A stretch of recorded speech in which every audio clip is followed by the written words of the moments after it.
కొదమసింహానికి కొమరం పులికి తగిన వారసుడిలా చిరుతల ఓ రేంజ్లో తుఫాన్ని సృష్టించిన ఈ గేమ్ చేంజర్ మగధీరుడిలా అందరి మనసులు గెలుచుకొని ట్రిపుల్ ఆర్తో గ్లోబల్ స్టార్లా ఎదిగి గోవిందుడు అందరి వాడేలే అని అంటూ వినయ విధేయ రాముడిలా రచ్చ చేస్తున్న ఈ బ్రూస్లీ ఎవడు అన్న ప్రశ్నకు సమాధానం నాయకుల రంగస్థలంలో మెరిసిన ధృవతార ఆచార్య చిరుతనయుడు రామ్ చరణ్ తేజ్.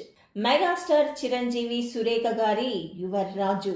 మెగాస్టార్ చిరంజీవి నట వారసుడిగా 2007లో చిరుత మూవీతో సినీ అరంగేట్రం చేసి తనకంటూ ఒక ప్రత్యేకమైన గుర్తింపుని పొందారు.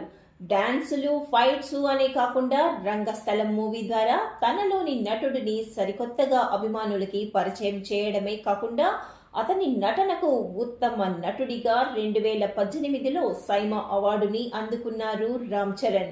రామ్ చరణ్ జూనియర్ ఎన్టీఆర్ నటించిన ట్రిపుల్ ఆర్ సినిమాలోని నాటు నాటు పాట 2023లో ఉత్తమ ఒరిజినల్ సాంగ్గా ఆస్కార్ అవార్డుని గెలుచుకోవడమే కాకుండా రామ్ చరణ్ గ్లోబల్ స్టార్గా గుర్తింపు తెచ్చుకున్నారు.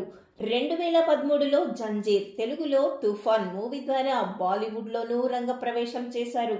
2017-18 సంవత్సరాలలో నిర్మాతగా మారి మెగాస్టార్ చిరంజీవి గారితో ఖైదీ నెంబర్ 150, సైరా నరసింహారెడ్డి సినిమాలను నిర్మించి నిర్మాతగాను సక్సెస్ అయ్యారు.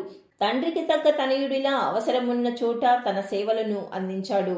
2024 ఏప్రిల్ 13న వేల్స్ యూనివర్సిటీ చిత్ర పరిశ్రమతో పాటు సమాజానికి చేసిన విశిష్ట సేవలకు గుర్తింపుగా డాక్టరేట్ను అందించింది.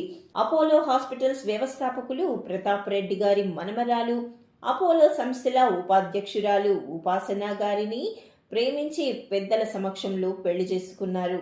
చెర్రీ ఉపాసన గారు సహజంగా pet lovers.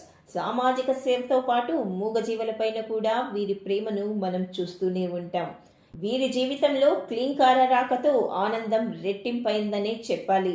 Klinkara face reveal ఎప్పుడు అన్న ప్రశ్నకు చరణ్ ఇచ్చిన సమాధానం తన పాప తనను నాన్న అని పిలిచిన క్షణం అని చెప్పడంతోనే క్లీంకారపై వారికి ఉన్నటువంటి ఆ ప్రేమ తెలుస్తుంది.